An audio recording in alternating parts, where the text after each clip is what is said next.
এই মাম্মাম দাও দাও দাও দাও, ওটা দিতে দাও, মাম্মামে দিতে দাও।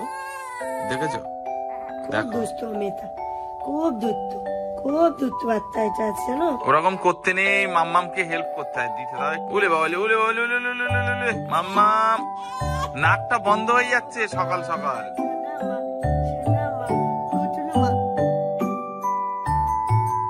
দেখতে দেখতে আমাদের মোটামুটি 2023টা শেষ, মানে একদম 24-এর মানে কি বলবো আসবে, ওয়েলকাম জানাবো, কাঠগড়ায় দাঁড়িয়ে আছে। 24 আসবে আসবে আসবে। গুড মর্নিং এভরিওয়ান, আমি আর আমার ইনায়ের তরফ থেকে and welcome back to a new blog. 2023-এর সব থেকে বড় উপহার এই যে আমার কোলে, মানে এটা কি বলবো, জীবনের সব থেকে বড় উপহার আমাদের জীবনের।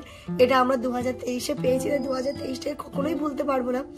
আর 2023 শেষ, 2024-কে ওয়েলকাম করতে হবে। আজকে যেহেতু 31, আজকে 31, তো কি বলতো, পুরোনো জিনিসটাকে তো ছাড়তে হবে, নতুনের ওয়েলকাম তো করতেই হবে, নইলে নতুন জিনিসটা আসবে কি করে। তাহলেও 23টাকে যেন মনে হচ্ছে স্মৃতির খাতায় আমাদেরকে লিখে রাখতে হবে। দেখো 2023 এমন নয় যে আমাদেরকে শুধুমাত্র দিয়েছে, অনেক কিছু কিন্তু আমাদের মানে হয় না, অনেক দুঃখ গেছে, অনেক কষ্ট গেছে, যেগুলো আমি কখনোই ব্লগে তোমাদেরকে দেখাইনি। সবসময় চেষ্টা করি ব্লগের মাধ্যমে পজিটিভ জিনিসটা তুলে ধরা, তোমরা যেন আমাদেরকে দেখে যে না জীবনটাকে উপভোগ করা উচিত, জীবনটা এইরকম। নেগেটিভ জিনিসগুলোকে কখনোই আমি তুলে ধরিনি। তার মানে এই নয় যে আমাদের জীবনটা শুধু আনন্দেই ভরপুর, দুঃখ কষ্ট নেই, সেটাও আছে। কারণ লাইফ মানেই দুঃখ কষ্ট আনন্দ। দুঃখ কষ্টটা না এলে কিন্তু আনন্দের মর্মটা কখনোই বোঝা যায় না। তো সেইগুলোও ছিল, যেগুলো কখনো আমি তোমাদের সামনে তুলে ধরিনি, সেগুলো ব্যাক ক্যামেরা ছিল। কারণ কি বলতো, এখন না মানুষের জীবনে মানে আনন্দটা মনে হয় একটুখানি কম, তাই জন্য চেষ্টা করি সবসময় আনন্দটাকে ফুটিয়ে তোলার, যেন আমাদেরকে দেখে তোমরাও সেটাকে উপভোগ করতে পারো এবং জীবনটাকে এনজয় করতে পারো। এটাই হচ্ছে আমাদের ব্লগের উদ্দেশ্য, যে সুন্দর সুন্দর মুহূর্তগুলোকে, সুন্দর ফ্যামিলি টাইমগুলোকে, সবার সাথে যে আমরা আনন্দ করছি সেইগুলোই তুলে ধরা। তোমরাও যদি মানে চাও, তাহলে আমাদের দুঃখের জীবনে একদিন শেয়ার করব, যে আমাদের কত রকম কত প্রবলেম থাকে আমাদের জীবনে। সেটা সবার, আমাদের বলে নয়, সেটা সবারই থাকে। তো সবকিছু মিলিয়েই খুব ভালো কেটেছে 2023 সালটা। আশা করছি আগামী 2024 সালগুলো, আগামী দিনগুলো খুব ভালো কাটবে। কারণ আমাদের মাঝে আমাদের ছোট্ট ছোট্ট পরিটা চলে এসেছে না। আর কিসের আর কষ্ট। যখন দিনের শেষে সমস্ত কাজকর্ম করে ওর মুখটা দেখি না, তখন মনে হয় সবকিছু ভুলে যায়, সমস্ত কষ্ট দূর হয়ে যায়। সেটা মনে হয় সবার ক্ষেত্রেই হয় না। তো সবকিছু মিলিয়ে এটাই বলবো, 2024-কে স্বাগত জানাই, 2023 সালটাকে হাসি মুখে বিদায় জানাই। তো সেই জন্য আমরা দুজনেই একসঙ্গে বলছি তোমাদের অ্যাডভান্স হ্যাপি নিউ ইয়ার। তোমরা একদম নতুন বছরটা দারুণ মজা করো, দারুণ এনজয় করো। আর আজকে 31, শুধুমাত্র নিজের শরীরটাকে খেয়াল রেখে বাকি চুটিয়ে মজা করো। আর যখন তোমরা এই ব্লগটা দেখবে তখন কিন্তু অলরেডি নতুন বছর চলে এসছে। আর নতুন বছর তোমাদের কেমন কাটছে, কি মজা করছো, তো অবশ্যই কমেন্ট করে জানিও। আমরা এই বছরটা কিছু করতে পারছি না, নেক্সট ইয়ার একদম একদম একদম ছুটি আনন্দ হবে একদম। ঘড়িতে বাজে একদম 10টা। আম্মা ইনায়াকে নিয়ে আছে, আম্মার খাওয়া হয়ে গেছে, আমি আর যেমন এখন খেয়ে নিচ্ছি। আম্মা সকাল সকাল গরম গরম লুচি ভেজে দিয়েছে। বছরের শেষটাকে ভালো খাবার দিয়ে বিদায় জানাচ্ছি। এখানে গরম গরম লুচি, তার সাথে মাংস আছে, এখানে মিহিদানাও আছে, যেটা আমি খাবো না, আমার যেহেতু ঠান্ডা লেগেছে। আর ভাতও আছে, ভাত খেতে চাইলে ভাত খাবে। আর এখানটাতে রয়েছে ডাল। পারবে পারবে 50 কেজির মাটি। ও এই বাবা, আর এখানে বালি সিমেন্ট। পারবেও তো না, আব্বাও তো নেই। ও বালি সিমেন্ট, সত্যি তাই, পুরো মডিফাই। আমাদের একটা ঘর প্লাস্টার ছিল না, সেটা প্লাস্টার হবে। এখন একদম 11টা বাজে। মাম্মামকে আমি মাসাজ করাবো, অয়েল মাসাজ করাবো, আর স্পঞ্জ বাথ দেবো আজকে। হ্যাঁ মাম্মা স্পঞ্জ বাথ করবে। 11টা বেজে গেছে। সোনা মা ওরকম করে না, একটা স্মাইল দিয়ে দেয়, একটা স্মাইল হলো, স্মাইল দাও, কুচুস কুচুস কুচুস। আচ্ছা আচ্ছা মাম্মা মাম্মা মাম্মা। আর মাম্মা আইফোন পড়েছে, আইফোন বলেছে। আচ্ছা আজকে তাহলে অন্য ফোন পড়াবো, আজকে স্যামসাং পরিয়ে দেবো মা, স্যামসাং। ও বাবা মা, আস্তে আস্তে না আমার মাম্মামের অনেক কিছু চেঞ্জেস আসছে। তোমরাও বলছো হ্যাঁ দিদি ভাই, যত টাইম যাবে এবার চেঞ্জেস গুলো আসবে। এখন স্মাইল করে, তারপরে পাপার কাছে কি সুন্দর খেলা করে, আমার সাথেও খেলা করে আমার মাম্মাম। আমার চোনা মা, তোমরা শুধু এনায়ের জন্য দোয়া করো, ওর জন্য সুস্থ থাকে, তাই না মা? বলে দাও সমস্ত আন্টিদের, বলে দাও তো মাম্মা। বলে আমি বলো হয়ে চাবাচ্ছে দেখো কত বব্বো তো আচ্ছা না না না না চল। আজকে রান্না বান্না জানো তো, এখানে ভাত হচ্ছে আর এই যে এখানে ফুলকপি আলু সবজি হচ্ছে। এখন বাজে দুপুর 1টা। আমি স্পঞ্জ বাথ নেবো। ইনা এতক্ষণে একটুখানি ঘুমিয়েছে, আমার কাছে আছেও। আর আজকে ফুলকপি দিয়েই মাছ হচ্ছে। কালকের চিকেন এখন অনেকটা রয়ে গেছে, আরো মাছ আছে না কালকে আম্মা?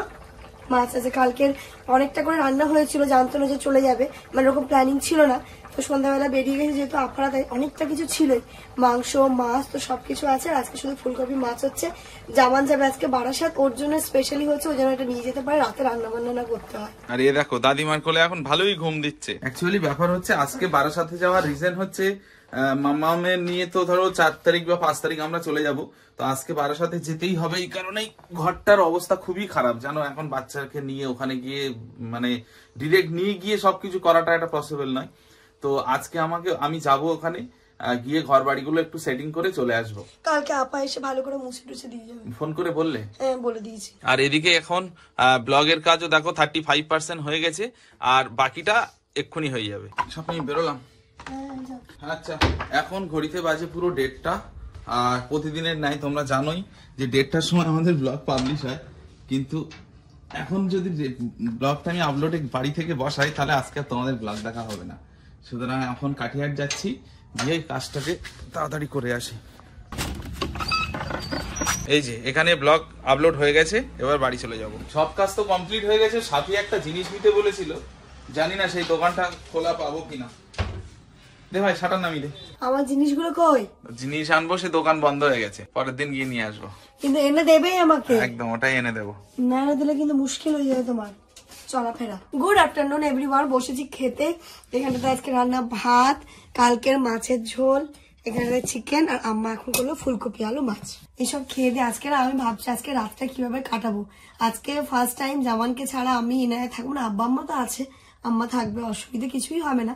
তবুও হয় না যে জামান বাজার, মানে আমার টেনশন হয় যে এখন কান্নাকাটি করে, কান্নাকাটি করলে আমার কাছে একদম থামতে চায় না। মানে ওর যেহেতু হাতটা বড়, কোলটা বড়, ইনায় ওটা খুব মানে রিল্যাক্স ফিল করে।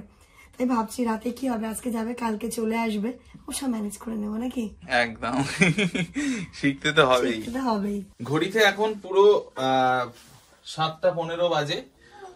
তো ড্রেস করে নিয়েছি, এখন বেরোবো। আর আজকে প্রথম আমি মাম্মামকে ছেড়ে যাচ্ছি। ও মাম্মা, খুব মিস করবো মাম্মা, খুব মিস করবো। কিছু করার নেই, ওর জন্যই তো যেতে হচ্ছে আমাকে। ঠিক আছে, যা কাজ বাজ ছিল আমার মোটামুটি আমি কমপ্লিট করে নিয়েছি। তো আমি বেরোই। এই যে ল্যাপটপের ব্যাগ রেডি, কারণ এটা আমার জীবন সাথী, যেখানে যাব ল্যাপটপ ব্যাগ তো আমার লাগবেই।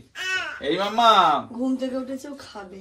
আমি ওকে কেন যে বললাম ঘুম থেকে একটু তোলো, ওকে একটু দেখে যাই, এই তো বলতে গিয়ে সমস্যাটা হলো।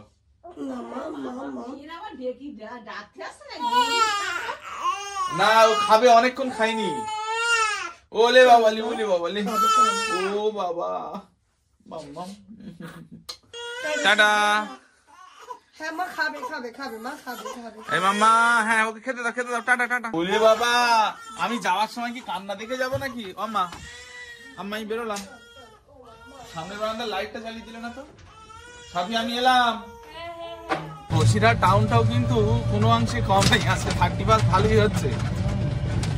আর চলে এসছি বসিরহাট টাউনে, আমি ঢুকে গেছি, স্টেশনের কাছাকাছিও চলে এসছি।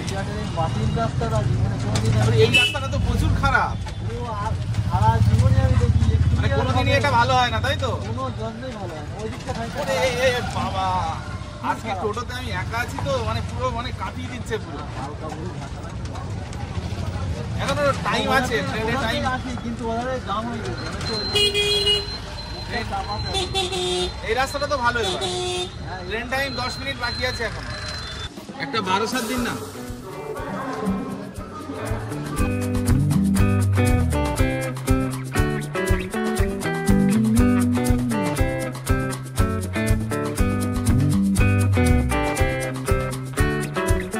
চলে এসছি তো আমি রুমের কাছে বারাসাতে।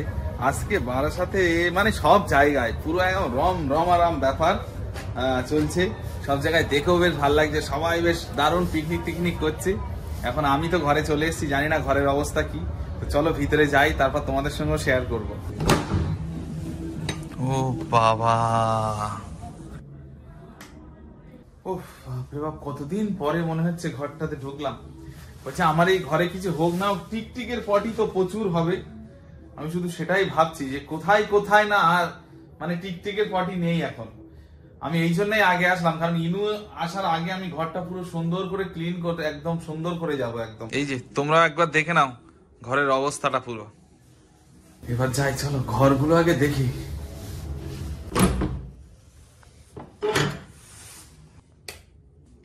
এই যে দেখো এই ঘরের অবস্থা, মনে হচ্ছে তোমরা ক্যামেরাতে দেখে মনে করবে কিচ্ছু হয়নি, কিন্তু এত ধুলো হয়েছে, এত ধুলো হয়েছে আর এত টিকটিকের পটি, যেগুলো মানে এইগুলো এখন পরিষ্কার করেই তারপরে আমার ঘুমাতে হবে। চলো এবার তোমাদের পাশের ঘরটা দেখাই যে কি অবস্থা হয়ে আছে। এই ঘরটা তুলনামূলক অনেক পরিষ্কার আছে, ওই ঘরটা বেশি নোংরা হয়ে গেছে, কারণ ওই সাইডটা না পুকুরের দিকটা একদম, আর পুকুরের ওই সাইডটাতে মাটি ফেলছিল, তোমরা লাস্ট দেখেছিলে জেসিবি দিয়ে মাটি ফাটি তুলছিল, তো ওই জন্য ওই ঘরটা বেশি নোংরা হয়ে গেছে। এই ঘরটা তবু ঠিক আছে। সাফিটা আমাকে ওখান থেকে অর্ডার করে দিল, রান্নাঘরটাও সুন্দর করে ক্লিন করে আসবে। এই যে রান্নাঘরের অবস্থা এইভাবে আছে, এগুলো উপরে তো উপরে, এগুলো সব একটু ক্লিন করতে হবে, মুছতে হবে। দেখো দেখেছো পুরো বালি বালি হয়ে গেছে, কারণ এই জানলা খুললেই হচ্ছে পুকুর, আর ওই দেখো ভেন্টিলেটরটা পুরো ওপেন আছে, যার ফলে ওখান দিয়ে ডাস্ট গুলো সব ঢুকেছে। এই অবস্থা, কলেও তো দেখছি পানি নেই, মানে ট্যাঙ্কিতেও মনে হয় পানি শেষ। যাই হোক, এক একে করে কাজগুলো সব কমপ্লিট করি, আগে ট্যাঙ্কিটা ছাড়ি, তারপরে বাকি কাজ। জামা কাপড়টা ছেড়ে এবার করতে লাগবো। বিসমিল্লাহ, সব ঠিক থাকিস, কারণ এই পাম্প নিয়েও একটা আমার ভয় আছে যে কি হয়ে আছে না হয়ে আছে বুঝতে পারছি না। ঠিকঠাক চলেছে। পাম্পটা তো চালালাম, পাম্পটা চালিয়ে দেখি মোটর দিয়ে মানে ট্যাঙ্কিতে কোনো জল নেই, প্রথম কথা, জল পুরো শেষ। তারপরে পাম্পটা চালিয়ে দেখছি পাম্প দিয়ে জল উঠছে না। এখন যেখানে আমাদের জলটা যেখানে স্টোর হয়, স্টোরের ওই ঢাকনাটা খুলে দেখি, বাবা 31st, তো ঢাকনাটা খুলে দেখি ওর ভিতরটা পুরো শুকিয়ে আছে। জলটা যেখান দিয়ে পড়ে মানে ওখানে এরকম একটা ট্যাপ সিস্টেম করা আছে, ওই ট্যাপটা দেখি কে বন্ধ করে রেখেছে, যার জন্য ট্যাঙ্কিতে জল পড়েনি। আর এখন পাম্প চালাচ্ছি তো জল উঠছে না, পুরো ওই ট্যাঙ্কিটা পুরো শুকিয়ে গেছে।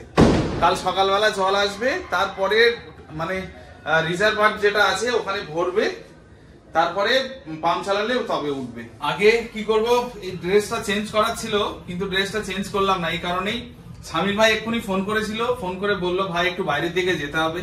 তো আমি বললাম ঠিক আছে, আমি ঘরটা ঝাড় দিয়ে তারপরে বেরোবো, ওই জন্য ড্রেসটা খুললিনি। তো আগে এগুলো একটুখানি ড্রেস আগে ছাট ফাট গুলো দিয়ে নিই, তারপরেই বাইরের দিকে যাবো একটু।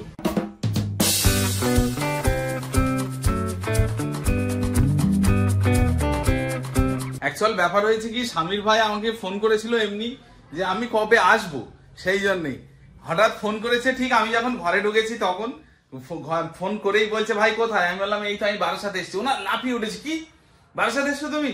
আরে ভাই চলে আসো চলে আসো, আজকে বাইরের দিকে এত মজা হচ্ছে আর তুমি ঘরে একা বসে আছো। তাই আমি বললাম আমি আসার ছিলাম না, আমি হঠাৎই চলে এসেছি, মানে এমনি এরকম ভাবে বলে দিয়েছি। তো স্বামীর ভাই এখন গাড়ি নিয়ে আসছে, জানি না আমাকে কোথায় নিয়ে যাবে। একবার শুধু শুনতে পেলাম ভাই কোথাও একটা পিকনিক হচ্ছে, তোমাকে যেতে হবে। এখন কোথায় কি হচ্ছে না হচ্ছে আমি কিচ্ছু জানি না, এখন বেরোই তারপরে বুঝতে পারবো। তার আগে ঘরগুলো শুধু একটু পরিষ্কার করে নি, রাতে যে শুতে হবে। তো